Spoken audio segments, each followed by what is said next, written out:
Okay, it's going down at the theater at Virgin Hotels Like, in I don't Las think you need Vegas. to go like full intro on these babies. That way we can get over to 300. Yeah.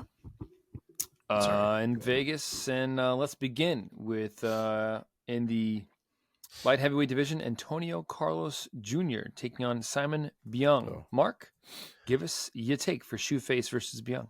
Real quick, because I'm seeing this listed differently in different places. Is Yagshimuradov on the main card, or is he a prelim on where you're looking? On Tapology, he's on the main card. He's on the He's main card. the next fight. So we're going to do that one. Okay.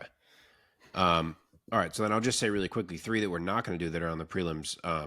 JJ Wilson's on this card. Godzi Rabadanov's on this card. Brent Primus is on this card. So this is a pretty damn deep card. So definitely worth checking out the whole way through. But then, yeah, so moving to this one. Shoeface has been out for a minute. He missed the entire last season. He won 2022 light heavyweight, but then he missed the entire last season. He's definitely gotten a little bit older. I mean, he's not way up there. I think he's like 35. But I do think this is a matchup that he can return into and exploit. I don't think that Byung is any kind of stud coming out of Bellator. He was fairly middling over there, and I think he can be out-grappled without a ton of trouble, and I think that's what we're going to see. So I'm going to go Shoeface round 1 sub. Omar. Yeah, I would echo that sentiment. I think Shoeface at this point for me has really kind of turned a corner in his career, especially after leaving the UFC. I think his submission game is significantly underrated, even with all the wins that he has. I just don't think people really respect him for the ground game that the ground threat, frankly, that he really is. But I do think that he's in this fight, so I'm going to go with Junior. I'm going to go with Shoeface as well. First round submission. I was always a fan of Shoeface in the UFC, and I was sad to see him, part ways with the promotion. So I'm going to go with him, and I agree. I think he's going to find a submission, and I'll say first round as well. Let's go now to Yagshimuradov. Whoops, butchered that one. Versus Jacob Nito. Omar, take this one first. Yeah, I mean, these guys are this. What is he Russian? What the fuck is going on here? Turkish? Ukrainian? Turkish. Fighting out of Ukraine. No. Who? Yagshmir. No. His flag is from Turkmenistan. Okay. I don't know what that is. It's one of the what stands. I just know that Sambo base is generally a problem here in MMA. I also know that this Nadoa gentleman is built like a brick shithouse. And I think both of those things there, I can't see the experience of Yagshimuradov not playing a factor in this fight, especially with Nadoa not having nearly as many fights as Yagshimuradov has had. Obviously, he's had a lot more success, borderline, undefeated, all the knockouts. But I just feel like Yagshimuradov has had some success in there. I think I'm going to go with him to give this man his first loss in quite some time by decision. So I'm going to go Yagshimuradov by decision. This is going to be, I think, actually a very good fight. I'm going to go with the Slovakian, only because I think he's going to be the more athletic guy in there. So I will take him by decision. Mark? Yeah, Nadeau was is it Nadeau? I don't know why I'm blanking on how it is said. Oops. I was literally just watching his highlights earlier. But yeah, he's the PFL Europe champ. He comes over for the main season now, similar to how we just saw from Ditcheva last weekend. She killed it. We will see if he does the same. I do think Yagshimuradov's a solid fighter, but it's really hard to pick against Nadeau right now until we see someone offer some type of resistance, which no one has to this point. So I'll go with him round 2 KO. Okay, moving on. Here we go. Let's keep going here. Man is massive. Like... Yeah, he is. Okay, in the welterweight division, Sadabu C. Light heavyweight. Josh. Excuse me, light heavyweight. Why did I say welterweight? Because he was a welterweight. Oh, yes, that is why. Sadabusi taking on Josh Silveria. Mark, take this one first. So yeah, to finish that thought, it's crazy because, as I'm sure most of you watching know, Sadabusi has been a PFL welterweight for some time now, and he is jumping 2 weight classes here to participate in the light heavyweight season, mainly because there is no middleweight, unfortunately. But it's not as crazy as you think, at least for this particular matchup, because Josh Silveira is really a 185er. Sadabusi has been a 185er in his past, so it's not like they're really different size. Sadabusi is actually going to be taller and longer, so I don't think the size is going to be a huge factor. Silveira's a tough dude. He can be tricky in there. He can grind guys out, but I don't think he's on the level of a Sadabusi technically, and I think he'll get outclassed. So I will go CUD. Omar.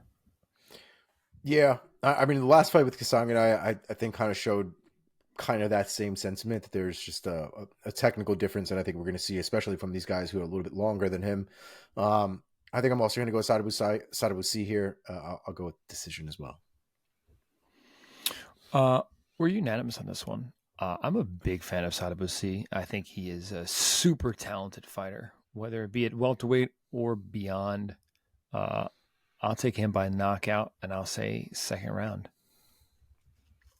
Sadabusi. Here we go.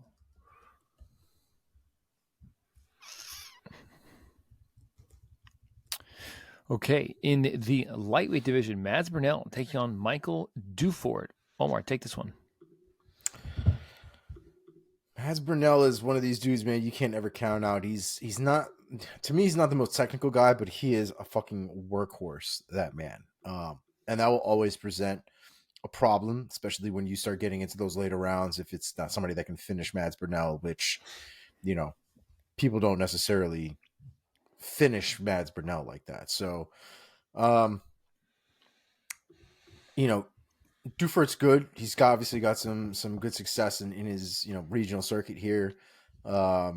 He's won some PFL challenge, it looks like, in the past as well. But it for me, man, it's super hard to pick against Mads Burnell, especially picking Mads Burnell against with the pace that man brings to a fight. So I'm gonna go with Mads Burnell here. I'm gonna go with a decision win as well. Mark. Yeah, so Mads jumps up to lightweight here to participate in this season. Can't really blame him taking a shot at the million. Dufort comes into this actually off back-to-back wins over Luis Pena and Joe Giannetti, who have both fought at the UFC level. So certainly some credentials for him as he hops into his first PFL season.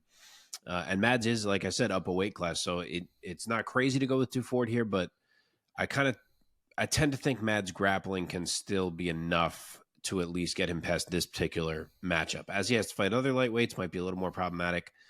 But this one I think he'll get through, and I'll say he'll win a UD. Nice.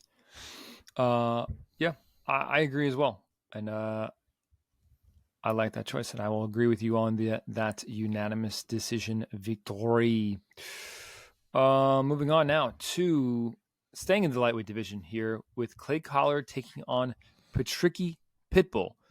Mark, take it first of the 24-12 Collard taking on the 25-12 Pitbull. I love this fight. I actually think this is the best fight of the whole night. I don't have the odds up here since we were doing this quickly, but I gotta assume this is the tightest odds of the whole night. It's a tough one. Patricky made me look bad when I took him to lose to Roberto de Souza, and then he promptly handled him in that fight. I said I would stop doubting him after that, which I sort of always have doubted Patricky Pitbull. I just haven't believed he was like on this, I don't want to say elite level because he's not that, but I haven't even really believed he was on that upper level of fighter. And like I said, I had to eat my words there, but I think I'm going to do it again. I just feel like this particular matchup, I think Clay can take his shots. I think he can roll with some of the bigger shots. I don't think Patricky can just cleanly out grapple Clay if he tried to go that route. And I think a lot of this fight is going to end up being about volume and pressure, and I think that's going to be coming from Clay. So I could see a real close fight. Obviously, I could see it go either way. Like I said, I do think it's a tough call, but I'm going to go Clay UD just behind the pressure and the volume. Okay, Omar. Yeah, I'm kind of in that similar boat as well. I think Clay Collard's pressure is definitely going to be a pain in the ass. The one thing I don't trust about this particular Pitbull brother is his durability. You know, I always forget. I'm pretty sure the Patricio is technically younger. If We I'm not fuck this mistaken. up all the time. Yeah. I know. Right? I know. I think you're right. We're so bad with this. It's because he looks older but is younger. I feel like that's how I need to remember it. Because that's how I attribute it. He always looks like the older brother for whatever. Yeah. Like they're both tiny, but he feels like he's the bigger brother. I don't know, but he's not. Anyway, I say all that basically to just make the point that Patricio to me has always had more of the durability, more of the power, more I guess of that. I guess the better brother of the two, if you want to name it something, but just has always had a bit of that edge. And I think Patricky has just shown more vulnerabilities in certain spots where Patricio not so much. And so I think the confidence wavers a little bit when we're dealing with Patricky, but specifically in this fight with Clay Collard and his pressure. That is a factor, but I think the leg kicks are also going to play a factor as well. And Clay Collard kind of has those Justin Gaethje leg kicks where he throws them really goddamn close. He can throw them from clinch range. He can throw them from not kicking range, basically. And I could see him eating up Pitbull's legs, man. Pitbull is both Pitbull fighters, frankly, especially against guys that they want to brawl with, have very, very heavy-footed styles. And leg kicks are going to be the downfall for somebody who sticks to that kind of style. So I expect some leg kicks early. It's very possible that they adjust the further the fight goes down, but I think the damage to the legs will be done early. And even if they do end up adjusting to it, I just think that damage is going to be there. So I'm going to go with Collar here by a third round TKO. I'm going to go the opposite way from you guys. I'm going to go with Patricky, excuse me.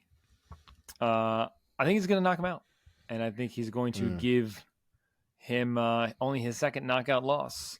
But that's my feel on it. I will say third round knockout for the Pitbull bro. Confirmed he is older. So the heavier brother is the older brother. Just remember it that way. They both look exactly the same in size. One fights at lightweight and one fights at featherweight. But like he technically fought at lightweight too. Well, yeah, I guess. But it's just murky. Patricio's smaller. Patricio fought at bantamweight. Patricio ain't fucking making bantamweight. That's fair. Fair. It's the beard. That's really what it is. It's the beard. Okay, let's move on. Let's see. Light heavyweight Rob Wilkinson taking on Tom Breeze. So Wilkinson, former PFL winner at 205. When was that? Was that last year or a couple years ago? Oh, so he won 22. So I guess Shoeface won 2021 then? I guess so. That's right. And Tom Breeze, whose record stands at 18-4. Mark, start us off. Give us your take and your pick. So yeah, Wilkinson is back. He had obviously become a pretty big deal for the PFL. He had been on a hell of a run there. He had started to build some buzz around himself, and then he popped for whatever that was that he popped for in that mass PFL popping that happened early last year. So he's back. He'll try to rebuild everything now, starting with Tom Breeze. This was supposed to be Phil Davis, which would have been fucking awesome. But Phil dropped out. It's Tom Breeze. And Tom Breeze is a pretty slick fighter. Obviously, he's been around. He's certainly fought some dudes. If you guys don't know Tom Breeze, spent some time in some different high-level promotions, has some quality wins. But all in all, I think Wilkinson is just too physical, too powerful. And I will say Wilkinson round 2 TKO. By the way, when I'm saying you guys, I'm referring to the listeners, not to you guys. Yeah. This is interesting. I didn't realize he had so many canceled fights in the UFC against really decent guys before. A lot of them were for his own stress. He had like panic attack issues before fights. Oh shit. Yeah. Oh, interesting. Yeah. It's interesting because I always liked Tom Breeze. I thought he was a good prospect even back then. I thought he was a good fighter. I thought he was really slick on the feet. I thought he was a really good technical fighter. Loved his punches, very long, rangy, extended punches. I love little technical shit like that, especially when guys, look nice when they throw. Kind of a sucker for those kind of things. The real problem is Rob Wilkinson is like a little fucking dog, man. That dude, he's takedown. another one that he's not. Yeah, he's not, but he's also not one of these guys that fights pretty, if that makes sense. Yeah. Definitely a guy that likes to make things ugly and rugged. Likes to have that pressure. Not so much a pace heavy guy, but when the pressure is there, it's there. Um, I haven't seen a ton of Tom Breeze recently to really know where his game is at right now against a guy like Rob Wilkinson. Rob Wilkinson has obviously had some time now to show his determination, to show his grit. He is on a hell of a tear. He's another one with a bunch of canceled fights apparently. But he's on a tear, man, and it's hard to deny the things that Rob Wilkinson has done and what he can still do here. So I'm gonna go with Wilkinson here. I think he can get it done. It's probably for me going to be a decision, and I say that knowing that these are he's been murdering people left and right. But I just don't think Tom Breeze is an easy dude to put out, an easy dude to fight in general. But I just think Rob Wilkinson will have the edge here. So I'm going to go with the decision. Quick breaking Were you news before unanimous on Mike this one? picks. Oh, go ahead. In a shock to absolutely no one, Cynthia Calvillo has again been removed from the UFC roster. Why? What could she have done to warrant being removed from the UFC roster yet again? I couldn't even begin to fathom why. No one can imagine. Sorry, Mike. Just, go ahead. I mean,